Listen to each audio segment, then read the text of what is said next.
మన ప్రభువైన యేసుక్రీస్తు వారి పరిశుద్ధ నామమున కూడి వచ్చిన మీ అందరికీ హృదయపూర్వక వందనాలు తెలియజేయుచున్నాను. ప్రార్థన చేసుకొని ఈ దిన కూడికను ప్రారంభించుకుందాం. సకలాశీర్వాదములకు కారణభూతుడైన మా తండ్రి, నీకు వందనాలు. నిత్య మహిమకు ఘనతకు అర్హుడా, నీకు స్తోత్రాలు చెల్లించుకుంటూ ఈ సమయమందున తండ్రి నీ సన్నిధిలో సమకూర్చి నీ నామాన్ని ఘనపరచడానికి మెరిచిన కృపను బట్టి స్తోత్రాలు చెల్లిస్తున్నాను తండ్రి. యెహోవాయే దేవుడని తెలుసుకోమంటున్నావు తండ్రి. ఆయనే మనల్ని పుట్టించినని నీ వాక్యము సెలవిచ్చుచు ఉన్నది.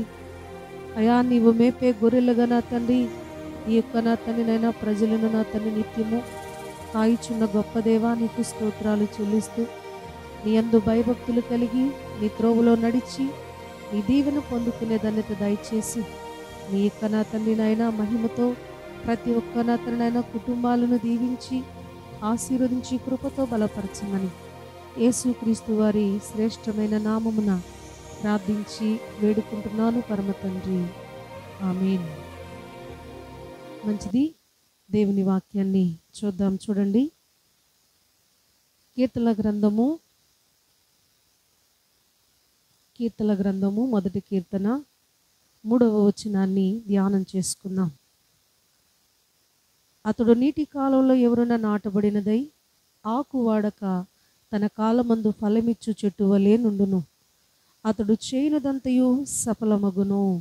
ఈరోజు దేవుడు మనతో మాట్లాడుతున్న లేఖన భాగాన్ని మనము చూడగలిగినట్లయితే, ఇక్కడ దేవుని పిల్లల పోలికలు కలిగి ఉండాలంట. దేవుని పిల్లల పోలికలు ఎలా ఉండాలి అనేది పరిశుద్ధాత్మ దేవుడు ఈ దినాన మనతో మాట్లాడుతున్నాడు.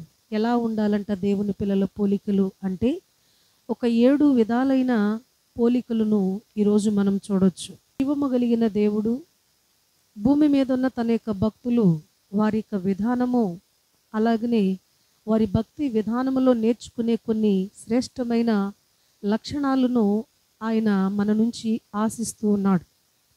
ఎలాంటి క్వాలిటీస్ మనం కలిగి ఉండాలి అని మనం ఒకసారి పరిశీలన చేసినట్లయితే, ఆయన అంటాడు కదా, నేను పరిశుద్ధుడును కనుక మీరును పరిశుద్ధులై ఉండుడి అని దేవుడు కోరుకుంటున్నాడు. మొదట మనలో పరిశుద్ధతను దేవుడు కోరుకుంటూ ఉన్నాడు. అయితే ఇక్కడ మనం చూడగలిగినట్లయితే వాక్య భాగాన్ని మనం చూసినప్పుడు, మొట్టమొదటిగా దేవుడు మన నుంచి కోరుకునేది ఏమిటనంటే, ఆయన అంటున్నాడు కదా, ఫలమిచ్చే చెట్టు వలె ఉండాలి. అంటే ఫలభరితమైన జీవితాన్ని కలిగి మనం ఉండాలట. ఫలభరితమైన జీవితం. ఈ ఫలభరితమైన జీవితం ఎలా కలుగుతుంది మనకి అని గనక మనం ఆలోచన చేస్తే, ఎక్కడి నుంచి వస్తుందని అంటే, వినుట వలన మనకు విశ్వాసము కలుగుతుంది. అలా విని వారి జీవితాలను వారి కుటుంబాలను కట్టుకున్న వాళ్ళని లేఖన భాగంలో చాలా సందర్భాల్లో మనము చూసాం. అయితే ఇక్కడ మనం చూడగలిగినట్లయితే, తుయతైరా పట్టణము నుంచి ఒక ఆమె లూదియా అనే ఒక స్త్రీ దేవుని యొక్క సన్నిధిలో దేవుని మాటలు వినటానికి తన హృదయం తెరిచినప్పుడు, నిజముగా ఆ మాటలను బట్టి దైవజనులు ఒకానొక సమయంలో తన ఇంటికి ఆహ్వానించుకొని తన యొక్క పొందుకున్న ఆ యొక్క మంచి అనే ఒక మంచి విశ్వాసమును బట్టి సేవకులను తన ఇంటికి తెచ్చుకుంది. అంటే మొదట ఆమె దేవుని మాటలు వినటానికి ఇష్టపడింది. తరువాత సేవకులు తన ఇంటికి ఆహ్వానించింది.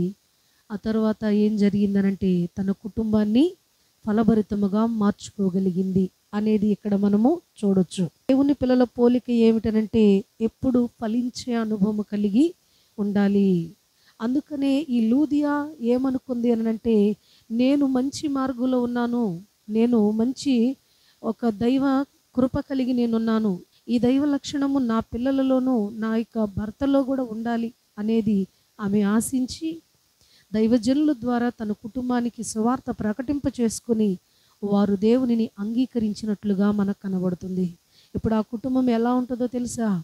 నీటి కాలువలను ఎవరైనా నాటబడిన చెట్టు, ఆకు వాడక తన కాలమందు ఫలమిచ్చే చెట్టు వల్లే ఉన్నట్లుగా ఈ యొక్క లూదియా కూడా ఏం చేస్తుందనంటే, తను మాత్రమే కాకుండా తన కుటుంబం మొత్తాన్ని దేవుని కృపలో కట్టుకొనుట ద్వారా తను ఫలభరితమైన జీవితాన్ని కలిగి ఉన్నట్లుగా మనం చూస్తున్నాం. ఇప్పుడు మనం ఫలభరితమైన జీవితం కలిగి ఉన్నామా అనంటే కుటుంబంలో ఒకరు మారితే ఒకరు మారని స్థితిలో కనబడుతున్నారు. దీనిని ఫలభరితమైన జీవితం అని అనగలుగుతామా? అయితే ఆ ఫలభరితమైన జీవితానికి నువ్వు రావాలి అనంటే మొదట నీలో ఏముండాలంట? విశ్వాసం ఉంచాలి. నా కుటుంబము మార్చబడాలి, నా యొక్క బిడ్డలు మార్చబడాలి, నాకున్న సమస్తము కూడా దీవెనకరముగా ఉండాలి అని ఎప్పుడైతే మనము దేవునిలో బలమైన విశ్వాసము కలిగి ఉంటామో ఆ విశ్వాసం నీ జీవితంలో గొప్ప కార్యము సాధిస్తూ ఉంటుంది. ఇలాంటి ఫలభరితమైన జీవితము కలిగిన వ్యక్తులు తన పిల్లలుగా ఉండాలి అనేది పరలోక తండ్రి ఆశిస్తున్నాడు. రెండవదిగా మనం చూడగలిగినప్పుడు ఆయన వాక్యంలోనే మనం గమనించినట్లయితే ఇక్కడ ఒక మాట ఉంది. కీర్తన గ్రంథము 92వ కీర్తన 12వ వచనంలో ఇలా వ్రాయబడింది. నీతిమంతులు ఖర్జూర వృక్షము వలె మొవ్వవేయుదురు, లెబానోను మీది దేవదారు వృక్షము వలె వారు ఎదుగుదురు. హల్లెలూయా. ఇక్కడ రెండవదిగా మనం చూడగలిగినట్లయితే పోలిక ఏమిటి అనంటే ఆయన అంటున్నాడు కదా, నీతిమంతులు ఎలా ఉండాలంటే ఖర్జూర వృక్షములాగా మొవ్వ వేసే అనుభవం ఉండాలట. దేవదారు వృక్షములాగా చాలా హైట్లు ఎదిగే స్థితిలో ఉండాలి అనేది దేవుని ఆశ. ఈ లోకంలో దేవుని యందు విశ్వాసము కలిగిన తన యొక్క బిడ్డల పట్ల తండ్రి అయిన దేవుడు కలిగి ఉన్న ఆశ ఏమిటి అనంటే, ఒక తల్లికి బిడ్డ పుట్టినప్పుడు ఆ బిడ్డ తను ఎదిగే రీతిని బట్టి ఆ తల్లిదండ్రులు సంతోషిస్తూ ఉంటారు. అలా కాకుండా పుట్టినప్పుడు ఎలా ఉన్నాడో ఆ బిడ్డ అదే పరిస్థితిలో ఉంటే ఏ తల్లిదండ్రులు కూడా సంతోషం అనేది కలగదు అనేది మనం జ్ఞాపకం చేసుకోవాలి. అందుకనే ఇక్కడ దేవుని వాక్యం ఏమని సెలవిస్తూ ఉన్నది అనంటే, ఒక విశ్వాసి, దేవుని యందు భయభక్తులు కలిగిన వ్యక్తి, దేవుని యొక్క చిత్తములో కొనసాగే వ్యక్తి యొక్క జీవితం ఎలా ఉండాలి అని ఆశిస్తున్నాడు దేవుడు అనంటే, ఆయన అంటున్నాడు కదా, ఖర్జూర వృక్షము వల్లే మువ్వ వేసే అనుభవంలో ఉండాలి. మువ్వ అంటే ఏంటంటే ఫలాలకు సాదృశ్యము. అంటే అనేక ఆత్మలు గెలిచే స్థితిలో నువ్వు ప్రార్థనలో రెడీ అవ్వాలి అనేది దేవుని చిత్తము. అలాగే దేవదారు అని అంటే అది చాలా హైట్లో ఉంటుంది.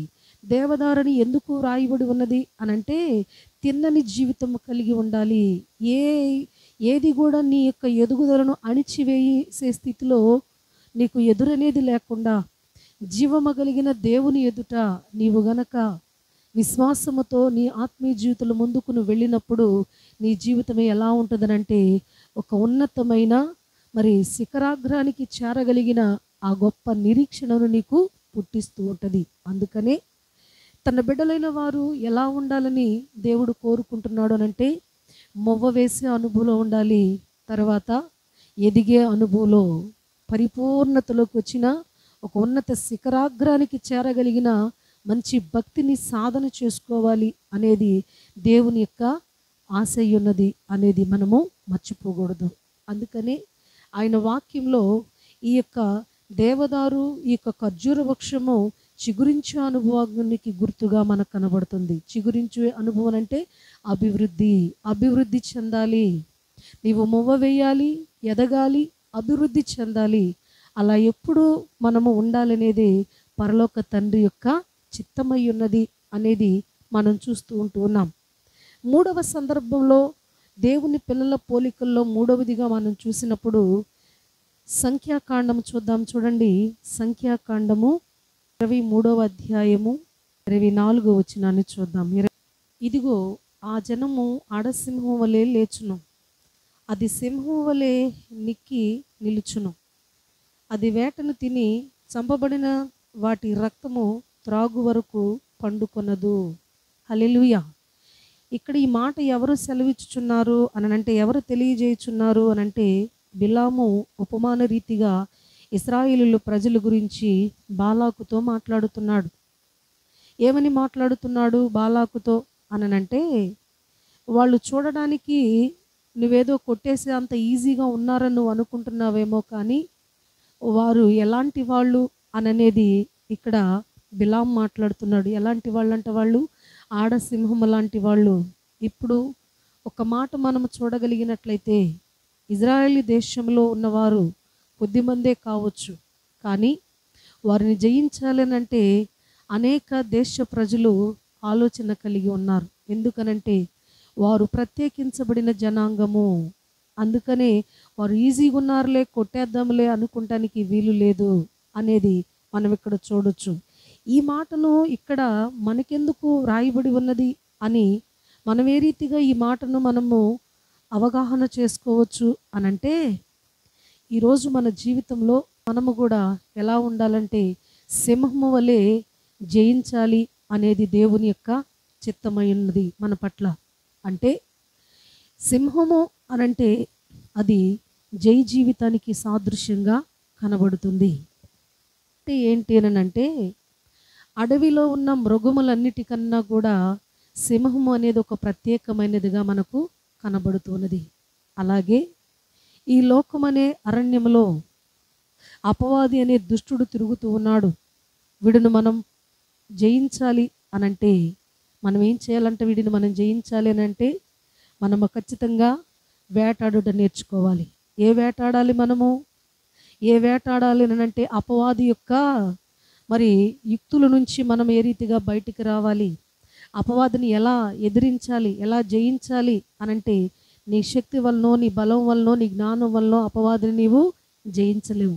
దేనివల్ల జయించగలుగుతావు నీవు అపవాదిని అనంటే పరిశుద్ధాత్మ శక్తిని నువ్వు పొందుకొని ప్రార్థనా జీవితము కలిగి నువ్వు ఎప్పుడైతే జీవిస్తావో అప్పుడు నీవు అపవాది యొక్క తంత్రములను నీవు ఎదిరించగలిగిన స్థితిలోకి నీవు రాగలవు. లోకంలో ఉన్న లోకాశలను నువ్వు జయించాలి అనంటే, మరులు గొల్పబడే పాపము నుంచి నువ్వు విడిపించబడాలి అనంటే ప్రార్థన అనే ఆయుధాన్ని నువ్వు కలిగి ఉండాలి. అందుకే ఇశ్రాయేలు ప్రజలకు బిలాము మాట్లాడుతున్నాడు, వాళ్ళు ఆడసింహము లాంటి వాళ్ళు నిక్కి నిలబడతారు, వాళ్ళు జయించే జీవితాలు కలిగిన వాళ్ళు అని ఇక్కడ బిలాము మాట్లాడుతున్నాడు.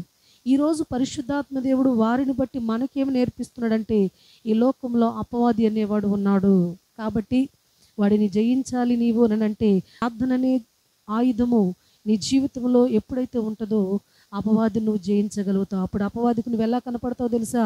గర్జించే, అంటే ఆ దేవుని సన్నిధిలో ఒక సింహములాగా జయించే అనుభవాన్ని నువ్వు కలిగి ఉంటావు. అందుకనే ఈరోజు అనేక మంది గొప్ప గొప్ప మరి భక్తులు అనబడిన వారు ఈ రీతిగా వారి జీవితంలో సింహం వలె లోకములో ఉన్న అపవాది తంత్రములను ఎదిరించి పోరాడి, అలాగే జై జీవితాలు కలిగి మోకాళ్ళ అనుభవాలు కలిగి ఒక ప్రత్యేకమైన మరి భక్తి సాధన వాళ్ళు చేసుకున్నట్లుగా మనం చూస్తూ ఉన్నాం. ఈరోజు ఆయన పరిశుద్ధ సన్నిధిలో మనము చూడగలిగినట్లయితే ఆ జై జీవితం ఈరోజు నీకుందా? ఈరోజు నువ్వు పోరాడే అనుభవంలో ఉన్నావా, లేకపోతే నాకెందుకులే అనుకుని నువ్వు ఊరుకుంటున్నావా? కానీ దైవ పిల్లల లక్షణాలు ఏమిటనంటే, ఎప్పుడు ఎంత అయితే అపవాది మనకు గాయాలు చేయాలని చూస్తాడో అంతకు మించిన గొప్ప ధైర్యముతో ఎప్పుడైతే మనము ఆయన పరిచర్యలో కావచ్చు, భక్తి జీవితంలో కావచ్చు, మనం ఎప్పుడైతే ముందు అడుగు వేస్తామో ఆ అడుగుని దేవుడు స్థిరపరుస్తాడు, ఆ అడుగును దేవుడు బలపరుస్తాడు, ఆ జీవితాన్ని దేవుడు పరిపూర్ణ పరిశుద్ధతలోకైనా నడిపించే దేవుడుగా ఉన్నాడు ఈ లోకంలో. అందుకే నీకు పోరాటాన్ని నేర్పిస్తున్నాడు ఆయన. దురాత్మతో నింపబడిన ప్రజలు ఉంటారు, మరి హేళనకరమైన మాటలు మాట్లాడేవాళ్ళు, ఎదుగుతున్న వారిని కృంగదీసే మాటలు మాట్లాడేవాళ్ళు, అలాగనే అనేకమైన అపహాసకులు మన మధ్యలో ఉంటూ ఉన్నారు. అయితే ఈ అపహాసకులను కృంగదీసే వారిని వీళ్ళందరూ నీ మనసులో పెట్టుకుంటూ నువ్వు ఎదగలేవు. వారందరిని నువ్వేం చేయాలనంటే జయించే జీవితాన్ని నువ్వు అలవాటు చేసుకోవాలి, జయించే జీవితాన్ని నీవు కలిగి ఉండాలి. ఎందుకు ఈ మాట వ్రాయబడి ఉన్నదనంటే, ఈ లోకంలో దేవుడు మనల్ని పిరికివారిగా చేయాల. ఆయన అంటున్నాడు కదా, ఎందుకు ఇక్కడ మనం ఒక మాట మనం చూడగలిగినట్లయితే ఎందుకు మనకు పోరాటాన్ని నేర్పించాడు అసలు అని మనం ఆలోచన చేస్తే, సింహం వలె జై జీవితాన్ని కలిగి ధైర్యముగా ఉండమన్నాడు ఆయన. ఎందుకు అన్నాడు ఆయన అంటే, మొట్టమొదటిగా మానవునికి దేవుడు గొప్ప ఆధిక్యతలు ఇచ్చాడు. ఇచ్చిన గొప్ప ఆధిక్యత, ఈ సర్వభూమి మీద అధికారాన్ని దేవుడు మానవునికి ఇస్తే, మానవుని దగ్గర నుంచి అపవాది అనేవాడు యుక్తితో ఆ యొక్క సమస్త మహిమను వాడు హస్తగతం చేసుకున్నాడు. అయితే ఆ తీసుకున్నది మరలా దేవుడు మనకి ఇప్పించటం క్షణాల్లో పని ఆయనకు. అయితే ఏ దుష్టుడైతే మనుషుని దగ్గరికి వచ్చి ఏ విధముగా వాడు మోసగించాడో ఆ దుష్టుడు యొక్క లో ఈ యొక్క సర్వలోక మహిమ ఉన్నదో ఈరోజు ఆ దుష్టుని ఎదిరించి, అలాగే రేపు నిత్యమైన మహిమలో మనం నిలబడాలి అనంటే వాడితో మనకు పోరాటం అనేది దేవుడు నిర్ణయించున్నాడు. అందుకే అన్నాడు, లోకముతో లోక ఆశలతో మనం ఏం చేయాలంటే నిత్యం పోరాడుచున్నాం. ఈ శాపగ్రస్తమైన లోకంలో, ఆకర్షణీయమైన లోకంలో నిత్యము మనం పోరాడుతూనే ఉంటున్నాం. మన పోరాటము ఎందుకు మనకి ఈ పోరాటం నేర్పించడనంటే రేపు మనకు విజయాన్ని ఇవ్వటానికి ఈ లోకంలో కొంతకాలం మనకు పోరాటాన్ని ఇచ్చాడు. ఈ పోరాటం కూడా ఎవరితో అనంటే ఆకాశ మండలం ముందున్న దురాత్మల సమూహముతో, అలాగనే ఆ యొక్క సమూహముతో ఏకీభవించిన అనేక మంది కొంతమంది ప్రజలతో ఇలాంటి పోరాటాలు మనకు అనుమతించబడుతూ ఉన్నవి అనంటే మనము జయించాలి. జై జీవితము కలిగిన బ్రతుకులో మనము స్థిరముగా ఉండాలి అనేది దేవుని యొక్క చిత్తమై ఉంటున్నది. అందుకనే ఆయన అంటున్నాడు కదా, సింహము అనంటే జై జీవితానికి సాదృశ్యంగా కనపడుతుంది. నువ్వు జయించిన వ్యక్తివై ఈ భూమిని నువ్వు జయించినప్పుడు, ఈ లోకంలో అపవాది తంత్రములను నువ్వు జయించినప్పుడు నిత్యమైన మహిమ రాజ్యంలో నీకు ఉన్నతమైన స్థానాన్ని దేవుడు ఇవ్వాలని నిశ్చయించుకుని ఉన్నాడు. చేతగానట్లుగా పిరికి వారికిలాగా పడిపోయిన స్థితిలో మనము నా జీవితం ఇంకేముందలే, నేనేం పోరాడతానులే అనుకొని నిర్లక్ష్యతతో కానీ అలాగే నీరసిల్లే మాటలు కానీ మనం ఉంటే మనము దేవుని పిల్లల లక్షణాలు మనలో లేనట్టే. అయితే మనము దేవుని పిల్లల పోలికలు మనము కలిగి ఉండాలనంటే రోజు మన జీవితము ఏమై ఉండాలంట, జై జీవితాన్ని సంతరించుకోవాలి. అందుకనే దేవుని పిల్లల పోలికలలో 3వ పోలిక ఏమిటంటే జై జీవితాన్ని నీవు సింహము వలె జయించు, జై జీవితాన్ని నీవు సొంతం చేసుకో అని ఈ దినాన పరిశుద్ధాత్మ దేవుడు నీతో మాట్లాడుచున్నాడు. 4వదిగా మనం చూడగలిగినట్లయితే చూద్దాము. ఇక్కడ కీర్తన గ్రంథము 125వ కీర్తన చూద్దాం. 1వ వచనం, యెహోవా యందు నమ్మిక ఉంచువారు కదలక నిత్యము నిలుచు సియోను కొండవలే నుందురు. చాలు. ఈ వాక్యము మనం చూడగలిగినట్లయితే దేవుని పిల్లల పోలికల్లో ఇంకోటి ఏమిటి అనంటే స్థిరత్వము కలిగి ఉండాలట. ఏమి కలిగి ఉండాలి? మనము స్థిరత్వము కలిగి ఉండాలి. అంటే స్థిరత్వం కలిగి ఉండాలి మనం అంటే చంచలత్వం కూడా ఉన్నదని అర్థం చేసుకోవాలి. ఈనాడు అనేక మంది దేవుని దగ్గరికి బాధలను బట్టో శోధనలు బట్టో వస్తూ ఉంటారు. కుటుంబంలో మేలులు కావాలనని, రోగాలు తొలగిపోవాలని, అనారోగ్య బలహీనతలు వాటి నుంచి విడిపించబడాలనని, ఆర్థికంగా సహాయము దేవుడు మాకు అనుగ్రహించాలనని ఇలాగా మనుషుడు కొన్ని పరిస్థితులను బట్టి దేవుని దగ్గరకు రావటం అనేది జరుగుతుంది. అయితే ఈరోజు ప్రత్యేకముగా దేవుని దగ్గరకు వచ్చి ఇలాంటి వాళ్ళు పరిస్థితి ఎలా ఉన్నదనంటే కార్యాలు జరిగినప్పుడు కొంతకాలం నడుస్తున్నారు, బాగుంది. కానీ ఎప్పుడైతే కొన్ని పరిస్థితులు మనకి అనుకూలించని పరిస్థితుల్లో ఎలా ఉన్నదయ్యా పరిస్థితి అని అంటే, మాకు తెలిసిన ఒక ఫ్యామిలీ ఉన్నారు, వాళ్ళు అన్నిలు. అయితే ఒకానొక సందర్భంలో వారి జీవితంలో ఒక రోగం నుంచి వారు స్వస్థత పొందుకొని దేవుని సన్నిధికి వారు వస్తూ ఉన్నారు. భార్యాభర్తలు పిల్లలు వస్తూ ఉన్నారు. కొన్ని రోజులు వారి జీవితంలో అలా వారు కంటిన్యూ అయ్యారు. అయితే ఒకానొక సందర్భంలో వారికి కొంత బాధ కలిగింది. ఏమిటి ఆ బాధ అనంటే, ఆయన సన్నిధికి వెళుతున్నాం, ఆ రోగం అయితే తొలగిపోయింది కానీ మన పరిస్థితులు ఏం బాగోట్లేదు. ఏంటో దేవుణ్ణి నమ్ముకున్న కాడి నుంచి కష్టాలు ఎక్కువైపోయినాయి.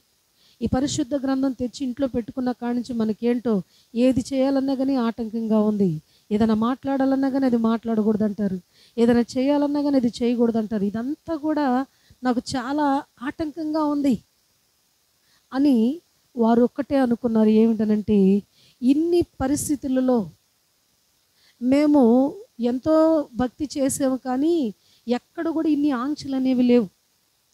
మేము ఎలాగైనా ఉండొచ్చు, మేము తిరగొచ్చు, తినొచ్చు, ఏమైనా చేయొచ్చు, ఎక్కడికైనా వెళ్ళొచ్చు, మేము ఎలా ఉన్నా కానీ మాకేం కాదు. కానీ ఈయన దగ్గరకు వస్తే అలా ఉండడానికి వీలు కుదరటల్లా. ఏది చేయాలన్నా కూడా ఏదో ఒక రకంగా సేవకులు వారు మాట్లాడుతుంటారు. ఈరోజు ఇది చేయకూడదు, ఈ తప్పు చేయకూడదు, ఈ పాపము చేయకూడదు, ఈ మాట మాట్లాడకూడదు, ఇలా చెబుతూ ఉన్నారు. అసలు ఇదంతా మాకు ఏంటో ఒక రకంగా గలిబిలిగా ఉంది.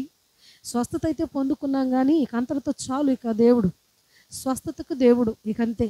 ఇంకా కథమ మా పర్సనల్ లైఫ్లో ఇంకా ఆయన మాకు లేకపోయినా మేము బతికేస్తాం అనుకుని వాళ్ళు పాటల బుక్స్లు కొనుక్కొని అలాగా పరిశుద్ధ గ్రంథాన్ని కొనుక్కొని వాళ్ళు ఏం చేశారంటే మన ప్రార్థనకి వెళ్ళే కొంతమంది వ్యక్తులకు వాళ్ళు చెప్పారంట, ఇక ఈ దేవుడిని ఈ రోజు నుంచి మేము కొలవము, ఇక ఈ దేవుడు మాకు అక్కర్లేదు, ఎందుకంటే నాకు బాగోనప్పుడు నేను ఆ దేవుడిని నమ్ముకున్నాను, నాకు స్వస్థత కలిగింది, అంతే, ఇంకంతవరకు చాలు, ఆయనకి ఏదో నేను కొంత ముట్ట చెప్పుకున్నాను, ఇంకంతే అయిపోయింది, ఇక ఇంతటితో నా చేతులు కడుక్కుంటున్నాను అన్నట్లుగా వాళ్ళు తొలి దినాల్లోనేమో రక్షణ అనుభవంలోకి వచ్చారు, మంచిగా ఆరాధన చేశారు, క్రమంలో నిలబడ్డారు.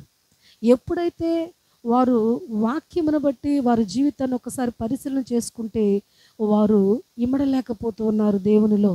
అంటే ఏంటంటే కొన్ని నేను చేసిన విధానం ఇలా లేదు, ఇదేంటో డిఫరెంట్గా ఉంది, ఏది చేయాలనే కానీ ఒక ఫీలింగ్ కలుగుతుంది, ఒక భయం కలుగుతుంది, ఎందుకు ఇలాగా, అసలు ఈ దేవుడిని ఆయన వదిలిపెట్టేస్తే ఇలాంటి పరిస్థితి నాకు ఉండకపోను అనుకుని కుటుంబంలో ఉన్న వారు భార్య పిల్లలు వారంతా కూడా దేవుని సన్నిధిలో చెప్పి మరి ఇక ఈ దేవుడు మాకు అక్కరలేదు అని చెప్పి వారు దేవుణ్ణి విడిచిపెట్టేశారు.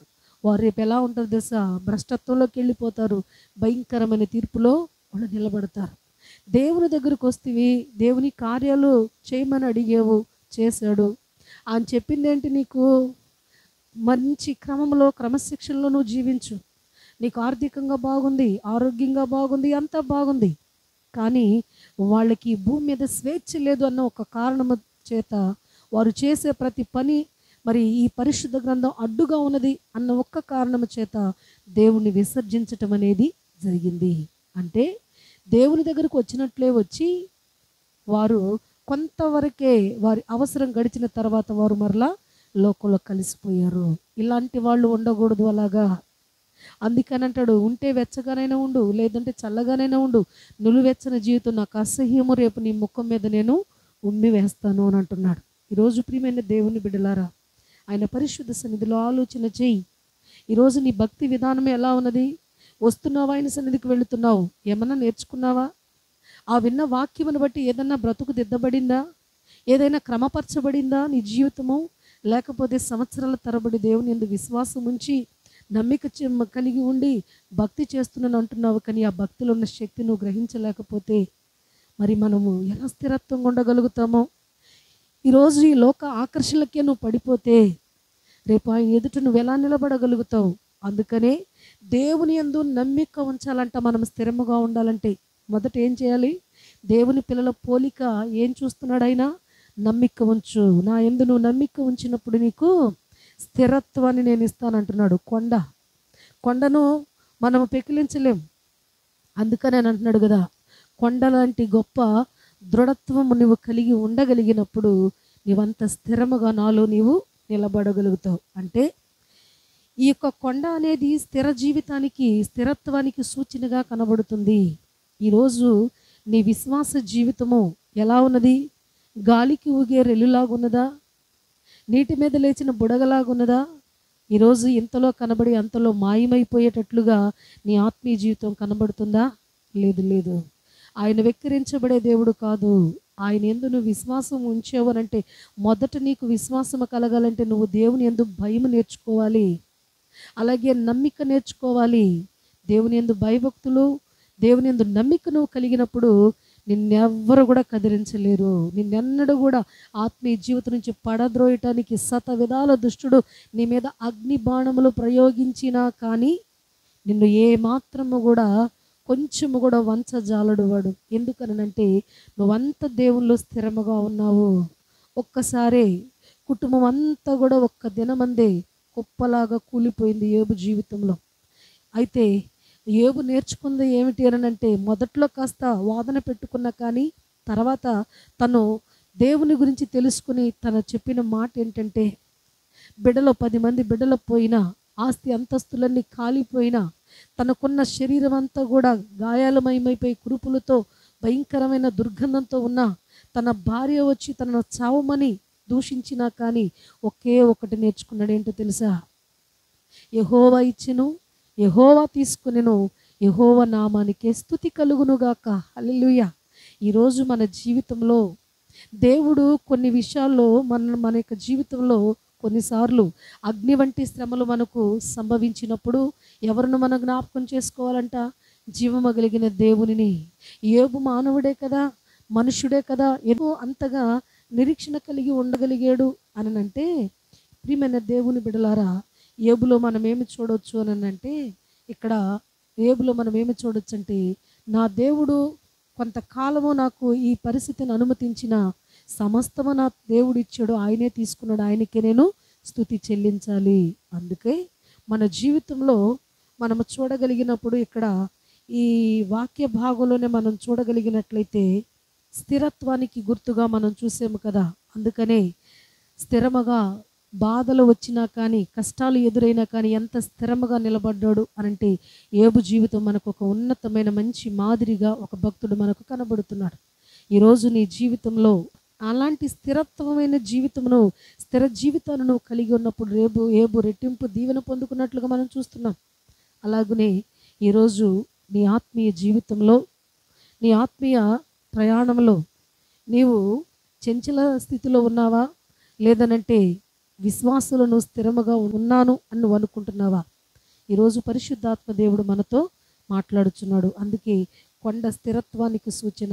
ఆ కొండ ఎంత గట్టిగా ఉంటుందో నీ ఆత్మీయ జీవితం కూడా అపవాది యొక్క మరి తంత్రాలకు జడియక, అలాగనే నీకు అగ్ని లాంటి మహాశ్రమలు ఎదురైనా కానీ ఒక ఫ్యామిలీ లాగా ఏదో దేవుణ్ణి అడ్డం పెట్టుకొని కార్యాలు చేసిన తరువాత వదిలిపెట్టే స్థితిలో నువ్వు ఉండొద్దు.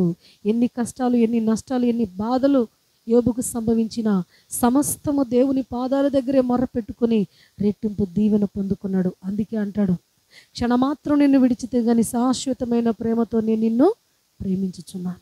ఆ ప్రేమకు అవధులు లేవు, ఆ ప్రేమకు అంతము లేదు.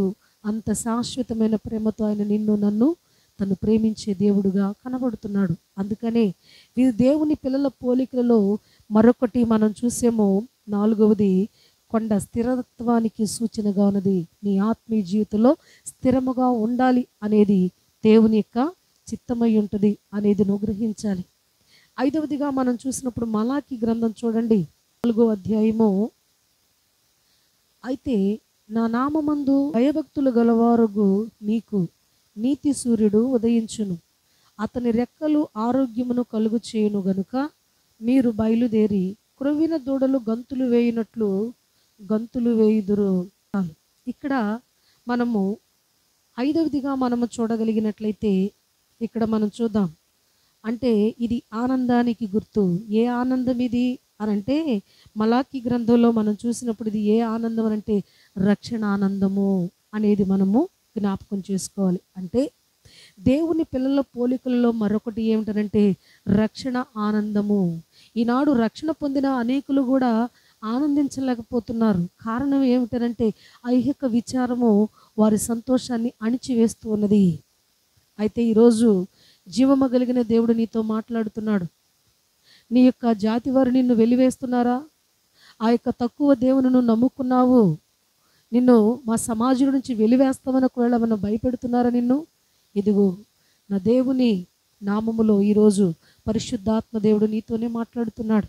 ఏం పర్వాలేదు. ఈ లోకంలో మన జీవితం ఎంతవరకు? ఒక 100 సంవత్సరముల లోపే, 100 కూడా లేదు అని మనం చెప్పుకోవాలి. అయితే దేవుని కొరకు నువ్వు దేనినైతే త్యాగం చేస్తావో, దేవుని కొరకు నువ్వు దేనినైతే విడిచిపెట్టుకోవడానికి ఇష్టపడతావో, రేపు ఆయన నిత్య మహిమలో నీకు అంత గొప్ప గుర్తింపు అనేది దేవుడు నీకు ఇస్తూ ఉంటాడు. ఎందుకనంటే ఆయన సన్నిధిలో నీవు పొందిన రక్షణను బట్టి నీ వారు నిన్ను కృంగదీస్తూ ఉంటే నువ్వు సంతోషించు, ఆనందించు, గంతులు వేయి. ఎందుకో తెలుసా? ఈ రక్షణ రేపు నిన్ను జీవము కలిగిన దేవుని ఎదుటికి, ఈ ప్రపంచంలో కాదు, ఈ యొక్క విశ్వ నిర్మాణకుడైన దేవుని ఎదుటికి నిన్ను చేర్చేది రక్షణ అనేది నీవు జ్ఞాపకం చేసుకోవాలి. జీవము కలిగిన దేవుని సన్నిధిలో నీవు పొందిన రక్షణ రేపు ఈ విశ్వానికే నిర్మాణకుడైన దేవుని యొద్దకు నిన్ను తీసుకుని వెళుతుందని నీవు విశ్వసించాలి. అందుకని ఈ లోకంలో బంధాలు, బాంధవ్యాలు ఎన్ని మనకున్నా కానీ నీ ఆత్మకు నిత్యమైన ఉనికి పట్టు ఏదైనా ఉన్నది అంటే అది శాశ్వతమైన నిత్యత్వమే తప్ప మరొకటి ఏది కూడా లేదు. ఎన్ని అంతస్తులు నువ్వు కట్టుకున్నా, ఎన్ని ఆస్తి మరి నువ్వు సంపద అంతా నువ్వు సమకూర్చుకున్నా, ఒకనాటికి ఏది కూడా అన్నీ నాది నాది నాది అని మనం అనుకుంటాం. ఒక్కసారి మనసు పెట్టి ఆలోచించు, ఏదైనా నీది ఉందా? ఆఖరికి మరి నీ శరీరము కూడా ఈ లోకంలో విడిచి వెళ్ళవలసిందే కదా ఒక దినాన.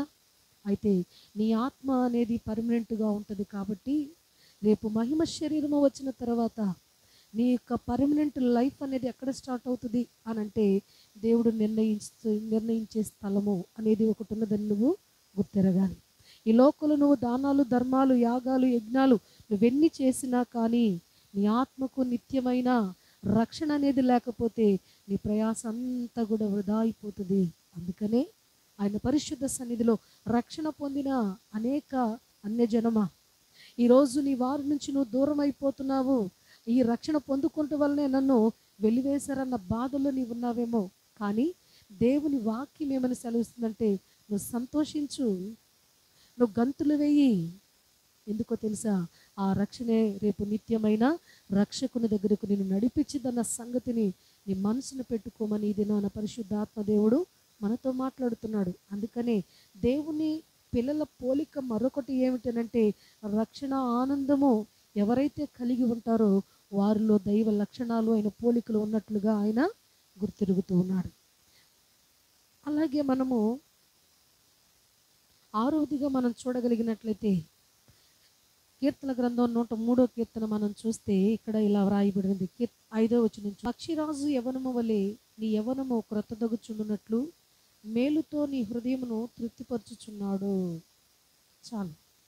ఇక్కడ ఆయన పరిశుద్ధ లేఖన భాగంలో మనము 6వ పోలికను మనం చూడగలిగినట్లయితే మన నుంచి దేవుడు ఏం ఆశిస్తున్నాడు అనంటే పక్షిరాజు యవ్వనము వలె నీ యవ్వనము క్రొత్తదగుచుండునట్లు మేలుతో నీ హృదయాన్ని ఆయన తృప్తిపరిచే దేవుడుగా కనబడుతున్నాడంట.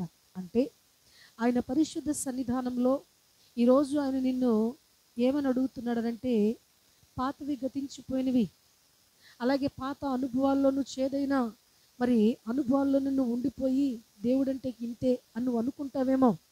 పక్షిరాజు గురించి ఎందుకు తెలియపరచాడంటే గతంలో నేను మీకు జ్ఞాపకం చేశా. పక్షిరాజు అనేది దానికి మృతతుల్యమైన శరీరం వచ్చినప్పుడు అది కాంప్రమైజ్ అయిపోదట. ఏం చేసిద్దనంటే తనలో నుంచి ఒక నూతనత్వాన్ని అది సంతరించుకోవడానికి నిత్యము ప్రయాసపడుతూ ఉంటుందంట. అందుకని అంటున్నాడు కదా, ఆయన అంటున్నాడు నీవు అనేక విషయంలో ఆత్మీయంగా నువ్వు బలహీనపడి ఉన్నావా? ఆత్మీయ జీవితంలో ఈ పక్షిరాజును మనకి ఎందుకు జ్ఞాపకం చేసాడు దేవుడు అంటే పక్షిరాజు యొక్క క్రొత్త ధనము, క్రొత్త బలము అది ఎలా సొంతం చేసుకుంటుందో నీ ఆత్మ అనేది బలహీనం చేసుకోకూడదు. నీ ఆత్మ నిత్యము నూతనముగా బలపరుచుకోవాలి. దేని చేత బలపరుచుకోవాలంటే మనుషుల యొక్క మరి ఇచ్చలను బట్టి నువ్వు కృంగిపోక ఆయన సన్నిధిలో నువ్వు ఎలా బలపరచబడాలి అని నువ్వు ఒకసారి ఆలోచన చేసి దేవుని వాక్యం అనే బలము నీలో ఉండాలి. అలాగే నిరీక్షణ నీవు కలిగి ఉండాలి. ఆత్మీయ జీవితంలో నీవు రాజీ పడిపోయిన స్థితిలో కాక నిరీక్షించువాడు నిజంగా ఎన్నడూ కూడా సిగ్గుపడడు అని వాక్యము సెలవిస్తుంటుంది. కొంతకాలము నీ జీవితంలో కార్యాలు ఆలస్యమైతే అవ్వచ్చేమో, ఇక ఇంతటితోనే నా జీవితం అయిపోయింది, ఇక నాకేమేలు జరగటం లేదు, దేవుడు అంటే ఇంతేనేమో, దేవుడు అన్యాయస్తులకే దేవుడేమో, ఇంత నీతిగా, ఇంత యథార్థంగా, ఇంత భక్తితో దేవుని యందు ఇంత నిష్ట కలిగి ఆయన యందు విశ్వాసము కలిగిన మాకు ఎటువంటి ప్రయోజనము లేకుండా పోయింది అని ఒకవేళ కృంగిపోతున్నావా? అయితే ఆయన పరిశుద్ధ సన్నిధిలో ప్రభు అంటున్నాడు కదా, నీతిమంతుల మీదను అనీతిమంతుల మీదను ఆయన కృప కుమ్మరింప చేయుచున్నాడు. అయితే ఇది ఎంతవరకు పనికొచ్చిందంటే ఇక్కడ వరకే. రేపు నీతిమంతులైన వారిని పాపుల నుంచి వేరు చేసే ఒక ప్రక్రియ అనేది అక్కడ ఉన్నదని నువ్వు గుర్తెరగాలి. అందుకే ఆయన అంటున్నాడు కదా, నీ ఆత్మీయ జీవితాన్ని ఇతరులను చూసి నీరసిల్లిపోయేటట్లుగా, ఇతరులను చూసి నువ్వు కృంగిపోయేటట్లుగా, బలహీనపడిపోయేటట్లుగా నువ్వు ఉండొద్దు. నీ ఆత్మకు నీవుగానే సాధన చేసుకో. పక్షిరాజు కూడా ఇతరుల సహాయం తీసుకోలా. తనకి ఈకలు బాగా మరి పొడవుగా వచ్చినప్పుడు, ఆ తర్వాత గోరులు ముక్కు పెరిగినప్పుడు తన శరీరం అంతా కూడా బండకేసి రుద్దుకొని తన యొక్క పాత స్వభావాన్ని, పాతగా కలిగిన తన యొక్క శరీరం అంతటిని కూడా ఒక గరుకైన బండకేసుకొని అది ఎప్పుడైతే ఓడగొట్టుకుంటూ ఉంటుందో క్రొత్త మొలకలు వేయి, అలాగనే క్రొత్త బలం అనేది దానిలో సంతరించుకుంటూ ఉంటుంది. అప్పుడు అది ఏం చేస్తుందంట, ఎగిరిద్దంట పైకి. అది పైకి ఎగిరి అది సమస్తమును కూడా తెచ్చుకోగలిగిన మరి విధముగా తన వేటను కంటిన్యూ చేస్తూ ఉంటుందట. అలాగే ఆత్మీయ జీవితంలో నీ జీవితము కూడా దేవుడు మాట్లాడుతున్నాడు ఏంటంటే, పక్షి రాజు వలె నీ ఆత్మీయ జీవితాన్ని బలము తెచ్చుకో.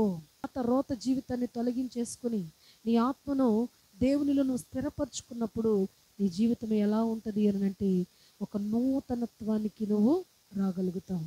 ఎప్పుడు నువ్వు నూతనత్వం పొందుకోగలుగుతావునంటే, నీ ఆత్మకు సమృద్ధి అయిన ఆహారము నువ్వు పెట్టగలిగినప్పుడు నీ ఆత్మ బలముగా ఉండగలుగుతుంది, పరిపూర్ణతలోకి నీవు రాగలుగుతుంటావు. అందుకనే పక్షిరాజు యొక్క జీవితము మనకు దేనికి సాదృశ్యం అంటే ఆత్మీయ బలానికి సాదృశ్యంగా ఉంది. పక్షిరాజు జీవితం మనకు ఆత్మీయ బలానికి సాదృశ్యంగా మనకు కనబడుతుంది. ఆఖరిగా 7వదిగా మనం చూసినప్పుడు ఫిలిప్పీలకు రాసిన పత్రిక 2వ అధ్యాయం చూద్దాం. చూడండి, 16వ వచనాన్ని మనము ధ్యానం చేసుకున్నాం. ఈ జనము మధ్యను మీరు జీవవాక్యమును చేతబట్టుకొని లోకమందు జ్యోతుల వలె కనబడుచున్నారు. అందువలన నేను వ్యర్థముగా పరుగెత్తలేదనియు నేను పడిన కష్టము నిష్ప్రయోజనము కాలేదనియు క్రీస్తు దినమున నాకు అతిశయ కారణము కలుగును. ఇక్కడ అపోస్తలుడైన పౌలు గారు ఫిలిప్పీ సంఘానికి లేఖ రాస్తూ ఇక్కడ ఆయన చెప్పిన మాట ఏమిటనంటే, మాదిరికరమైన జీవితాన్ని కలిగి జీవించాలి అనేది ఆయన నేర్పిస్తున్నాడు. మాదిరికరము అనంటే పౌలు గారు ఒక మాట చెప్తాడు, నేను క్రీస్తును పోలి నడుచుకుంటున్నాను, మీరు నన్ను పోలి నడుచుకోండి. అంటే ఒక వ్యక్తి సత్ప్రవర్తన భక్తి విధానము ఇతరులు ఆకర్షించేటట్లుగా, ఇతరులు ఫాలో అయ్యేటట్లుగా నేర్పిస్తూ ఉంటుందంట వారి యొక్క జీవిత విధానము. అయితే ఈ విషయంలో పౌలు గారు చాలా కష్టపడ్డానని చెప్తున్నాడు. ఎందుకయ్యా పౌలు గారు నువ్వు అంత కష్టపడ్డావని ఒకళ్ళు ఎవరైనా అడిగితే కొంతమంది అనొచ్చు, పౌలు గారు నీకేమన్నా పిచ్చా, ఎందుకు నీకు ఇంత ప్రయాస, ఎందుకు ఇన్ని దెబ్బలు, ఎందుకు నీకు ఇన్ని గాయాలు, ఎందుకు నీకు ఇంత వేదన, ఎందుకు నీకు ఒక్కడవి అని ఒకవేళ కృంగదీసే మాటలు మాట్లాడి ఉండవచ్చును. కానీ పౌలు గారు చెప్పిన మాట ఏంటంటే, మాదిరికరమైన జీవితం కలిగిన వారంట లోకంలో ఎలా ఉండాలంట, జీవవాక్యాన్ని చేతబుచ్చుకొని జ్యోతులు వలె వెలగాలట. ఈరోజు ఆయన పరిశుద్ధ సన్నిధిలో జ్యోతులు వలె వెలిగే ఆ యొక్క జై జీవితాన్ని దేవుడు మనకిచ్చి ఉన్నాడు. కాబట్టి ఈరోజు వాక్యం నీ జీవితంలో ఉంటే నీ జీవితాన్ని వెలిగించే దేవుడుగా కనబడుతున్నాడు. చీకటిలో అంధకారములో సంచరించుచున్న వారికి వాక్యం అనే వెలుగు వారి మీద ఉదయించినప్పుడు వారు జ్యోతులై ప్రకాశిస్తూ ఉంటారు. ఈరోజు ఇంతటి దైవ జనాంగం ఎక్కడి నుంచి వచ్చారు? వాళ్ళు పుట్టకతోనే అమ్మ కడుపుల నుంచి ఏమైనా నేర్చుకుని వచ్చారా? లేదు లేదు. ఈ లోకంలో వారు జీవించి, లోకంలో వారు భయంకరమైన వేదనలు, బాధలు, కష్టాలు, కన్నీరు అనుభవించి వారి జీవితంలో దేవుడంటే ఏంటో గుర్తెరిగి వారి పాత రోత జీవితాన్ని విడిచిపెట్టుకొని పరిశుద్ధత జీవితాన్ని వారు ధరించుకొని అనేకులను దేవుని వైపు నడిపించటానికి జ్యోతులై వారు నడుము కట్టి వారు జీవవాక్యమును చేతబుచ్చుకొని ప్రకటన చేస్తున్నారు. కాబట్టి బూదిగంత నివాసులందరికీ కూడా ఈ యొక్క సత్య సువార్త అనేది వెళ్ళుచున్నది. అయితే ఈ సువార్తను కూడా హేళన చేసి ఎగతాళి చేసే దుర్మార్గులు కూడా లేకపోలా. అయితే ఈరోజు ఆయన పరిశుద్ధ సన్నిధిలో వాక్యమును చేతబుచ్చుకుని జ్యోతుల వలె ప్రకటించుచున్న సేవకులు అనేకుల కొరకు మనందరంలో జీవము కలిగిన దేవుని ప్రకటన చేస్తూ జ్యోతుల వలె మాదిరికరమైన జీవితాలు కలిగి వెలుగుచున్న అనేకులకు ప్రార్థన సపోర్ట్ అనేది సమాజం అనేది ఇవ్వాలి. అందుకనే సత్యవాక్యమును చేతబుచ్చుకొని ప్రకటించే వారందరూ ఇంకా అనేకులను ప్రభావితము చేయాలి, ఇంకా దేవుని కొరకు అనేక ఆత్మలు సిద్ధపరచాలి. వారందరూ కూడా జ్యోతులై వెలిగి దేవుని నిత్య మహిమలో నిత్యమైన కృపలో ఉండాలని అనేది ప్రతి ఒక్కరు ఆశ ఉన్నప్పుడు ఖచ్చితంగా దేవుడు ఆ కార్యాలను అనేక మంది దైవ జనాంగము ద్వారా దేవుడు ఈ సమాజాన్ని వెలిగించే స్థితిలో ఉంటూ ఉన్నాడు. కాబట్టి దేవుని పిల్లల పోలికలు అంటే ఒక వ్యక్తిలో ఎలా ఉండాలి అనంటే 7 విషయాలు పరిశుద్ధాత్మ దేవుడు మనతో మాట్లాడాడు. ఒకటి, ఎలా ఉండాలంట, ఫలభరితమైన జీవితాన్ని మనము కలిగి ఉండాలట. రెండవది అంటున్నాడు కదా, ఖర్జూర వృక్షములాగా మొవ్వవేసి దేవదారు వృక్షములాగా ఎదిగి అభివృద్ధిలోకి రావాలి అనేది దేవుడు కోరుకుంటున్నాడు. మూడవదిగా మనం చూస్తే అపవాది అనేవాడిని మనము ఎదిరించాలంటే సింహములాగా వాడిని మనము జయించాలి. జయ జీవితాన్ని మనము సొంతం చేసుకోవాలి. అందుకనే జయ జీవితము ధైర్యము కలిగి ముందుకు నడవగలిగినప్పుడు అపవాది మన యొద్ద నుండి పారిపోతూ ఉంటాడు. నాలుగవది అంటున్నాడు కదా, ఈ పైనున్నవన్నీ మీరు చేయాలి అనంటే మీరు ఒక స్పెషల్ ట్రైనింగ్లో మీరు ఉండాలి అని అంటున్నాడు. ఏంటి అనంటే స్థిరత్వము కలిగి ఉండాలి. కొండలాగా నీవు ఆత్మీయ జీవితంలో స్థిరముగా ఉండు. ఐదవదిగా అని అంటున్నాడు కదా, నీకు ఇచ్చిన రక్షణను బట్టి నువ్వు సంతోషముతో ఆనందంతో గంతులు వేయి. ఆరవదిగా చూస్తే పక్షిరాజు ఆత్మీయ బలము, నీ జీవితంలో ఆత్మీయ బలమును కలిగి దృఢముగా నువ్వు ఉండగలిగిన నాడు దేవునిలో నీవు ఆత్మీయ బలాన్ని నీవు సొంతం చేసుకోగలుగుతూ ఉంటావు. అందుకని పక్షిరాజుని ఎందుకు జ్ఞాపకం చేశాడంటే ఆత్మీయ బలానికి సాదృశ్యంగా దేవుని పిల్లల్లో ఏముండాలని కోరుకుంటున్నాడు ఆయన? నీ ఆత్మ బలముగా ఉండాలనేది ఆయన కోరుకుంటున్నాడు.